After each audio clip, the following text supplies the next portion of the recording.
Kia ora and welcome to this episode of the Amme and I Tonight. I'm Frances Duncan, an author and the founder of the Jane Austen Society of Aotearoa New Zealand. My co-host is Abbey. Kia ora. Today we're discussing chapter 26 of Northanger Abbey. In chapter 26, Catherine visits Henry's home at Udston. Ooh. So it starts off with the repercussions of finding out that Isabella is engaged to Captain Tilney. She's really worried about it because she thinks she is at least as portionless as Isabella. And if Isabella isn't good enough for the eldest son who has the property, what about her and Mr. Tilney? Because all she's got is the partiality that the general has shown her. I don't know. Am I misunderstanding him? Are his kids not understanding him? Babes, sweetheart, honey. I do want to highlight how thoroughly Isabella's engagement switcheroo, that this whole drama has completely wiped the whole awkwardness or potential awkwardness of the confrontation in the staircase. Immediately everyone is just like, alright, well, this is a bigger problem, so this is what we'll focus on. That's how it goes, though, right? Anytime there's a big rumour about someone, you're like, it's going to fade away or something else bigger is going to come along. Yeah, and people will forget about it. Normally doesn't come about a day or two later, but it happened. Catherine wants Henry to tell his father about Isabella's conduct. So if he does object, it's on fairer grounds. And does the general need to know? Is it fair to tell him? That is a fabulous question.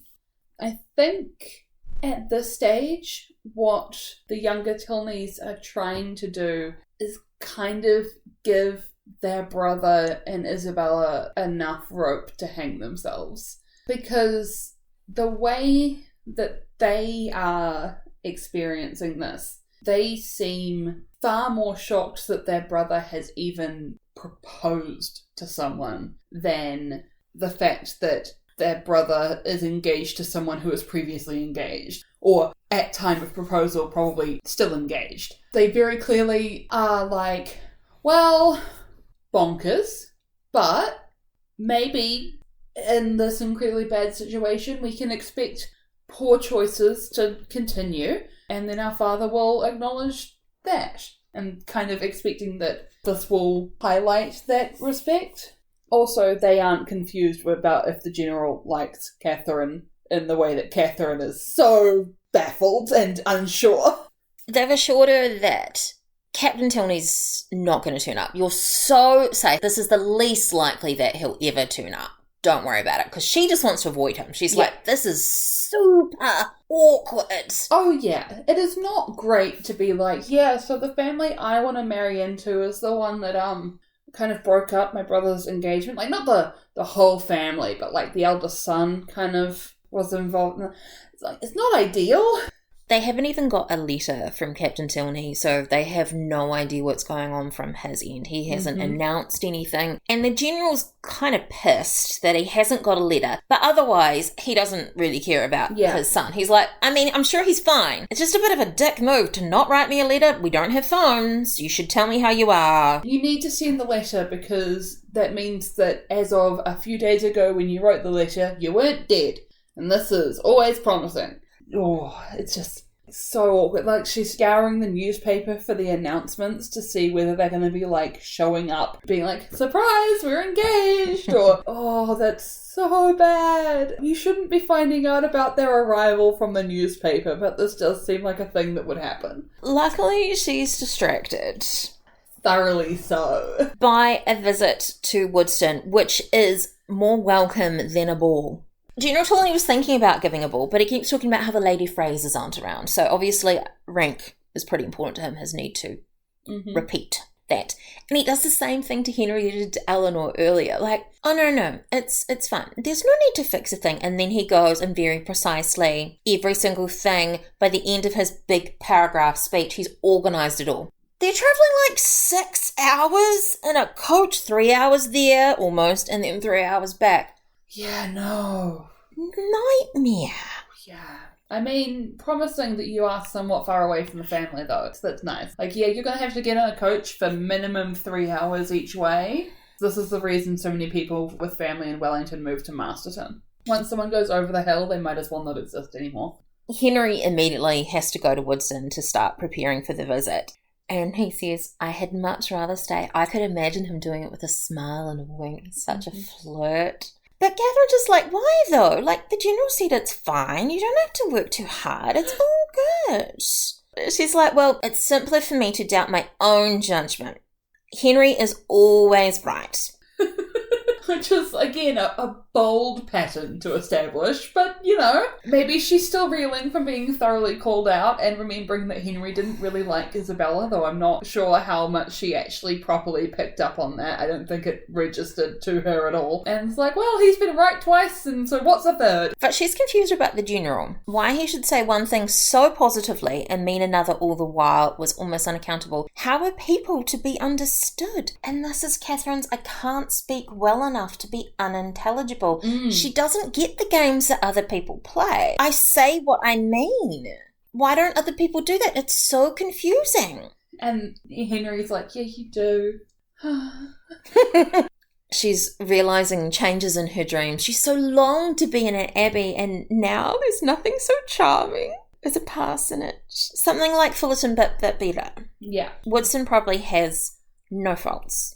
Yeah, absolutely flawless. A place without flaws. And it goes off without a hitch, pretty much. There's the, oh, what if it's bad weather and we can't go? But everything is fine. The general is all over Catherine and she's so uncomfortable. Doesn't want to say anything in case she says the wrong thing. He's talking about a patched on bow window, and I think the house that Jane Austen grew up in at Steventon had a patched on bow window. I think that might be why that's there. They show her his bedroom. Yeah, they keep doing this. Seems inappropriate.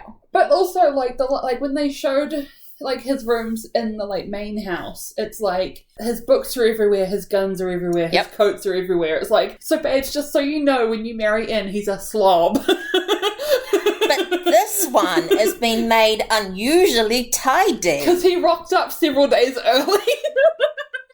Like, this is the reason. He was like, okay, I need to gather all the stuff together. We need to make this place, like, not look like a bachelor pad, please. It needs to be, like, the tidiest it has ever been.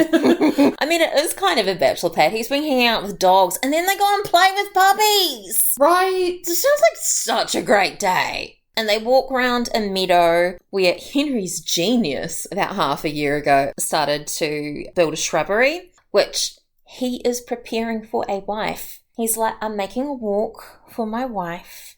And then, of course, we get the room discussion. It needs a woman's touch, don't you think? Yeah. Goodness, if only there were perhaps some unmarried woman that was clearly interested in my son and my son was clearly interested in, who just happened to be staying in our house. Gosh, if only such a thing were possible. If only such a relationship could come about, my son, please.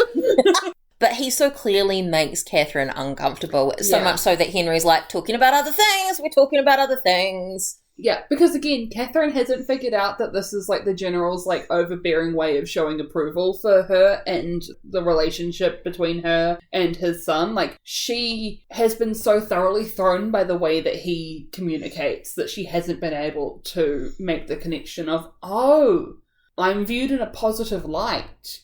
Because she's just Catherine. She's nothing special. She's nothing special. And I'm pretty sure that General Tilney is like, oh my goodness, she's just like a nice girl. She's just like a good, relatively intelligent, not too weird, nice girl. Oh, thank God. Like, my son is insane.